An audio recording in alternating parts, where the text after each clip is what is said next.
And we're here with Coach Tony Aarons. Coach, a nice win last week. You know, the Boonville game went about as we planned, and we're getting ready for Seymour.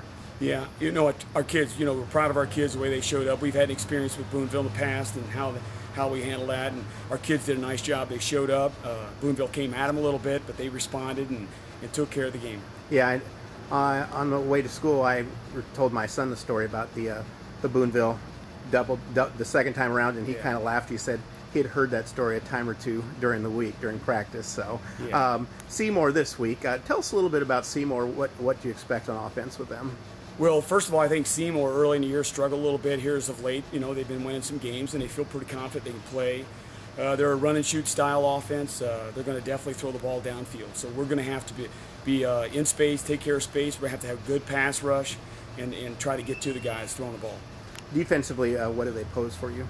Well, you know, they're gonna play a five-man front. They're gonna have a four-man front, and they're gonna have a seven-man front. So, you know, we're kind of expecting maybe on first downs a seven-man line. So we could check off in that situation, but by and large, we just need to come out and get off that bus and play hard. And you know, with you know, a trip as long as this, I mean, you could probably get to Lucas Oil Stadium about as fast. How do you prepare? Do you prepare any differently for something like this? Well, I think the biggest thing is just the repetitive communication about the schedule. You know, our kids know that we're going to meet at 8, we're going to get on the bus at 2, we're going to get there at 4:30, we're going to have about a half hour to hang, and then we're going to get on our regular routine at 5 o'clock and get ready to play a game at 7 o'clock. Okay, good luck, Coach. Yep, thank you.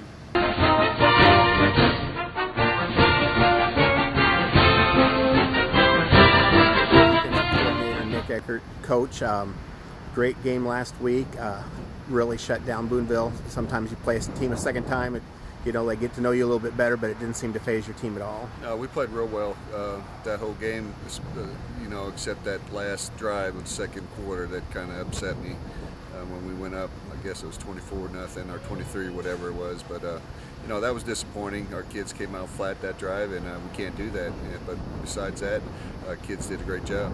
Now, this week you got to see more. You got a little longer trip than usual. How do you guys prepare for a longer trip and the day off school? You know, we're just trying to keep everything the same as much as possible. We're going to leave 2 o'clock, get up there about 4:30, give some half-hour free time. Then usually we get 2 hours before game where we'll tape, and a half hour later we'll meet, and then stay on the same routine that we always had, except just the drive's going to be a little bit longer. Now, Seymour, you know, a team we're not real familiar with. Could you tell us a little bit about Seymour's offense? They're going to air it out. They like to throw the ball. First down's about their only run down that they have. That's about 58% of the time, 60%. They'll run on first time. Any second, third, medium, long situations, expect them to air it out. And, you know, so we got to play good pass coverage, get a good pass rush, and if we do that, we should be fine. Okay, thanks, Coach. Thanks.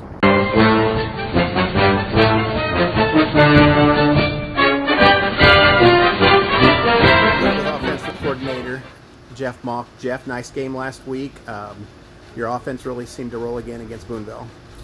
Well, like I said, we felt pretty good about what they were going to do, and the kids just execute their plays. When the kids execute, things go really well, and it really doesn't matter what I do as long as they're playing hard. And our offensive line really came together and did a nice job for us.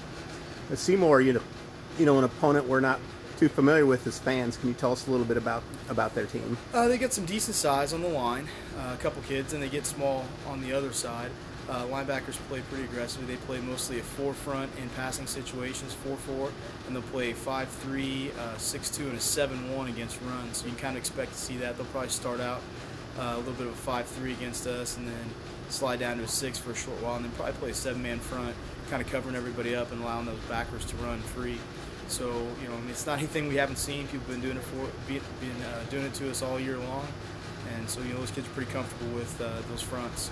You know, last week during the game against Boonville, I come to find myself watching the tight ends a little bit, and you know, in Hollis, you've got a really nice young tight end, probably one of the best in the state at his age group. But I just was, you know, watching the consistency of Dylan Wagner. Can you say a little bit about his play this year? Yeah, his blocking has been tremendous this year. I mean, he really has improved. He started out as a wide receiver for us, and we wound up changing him in the middle of his sophomore year, and it kind of took him a whole year to get along. So not until about the middle of his junior year did he really excel at the line of scrimmage. He's always been a threat to catch the ball and run, and everything. So, we're really pleased that he's been able to come through and kind of lock down that area. And with Austin playing a lot of defense, we can really kind of rest him a little bit in some of our one tight end sets instead of having to rely just on Austin. Okay, thanks, Coach. Sure, thank you.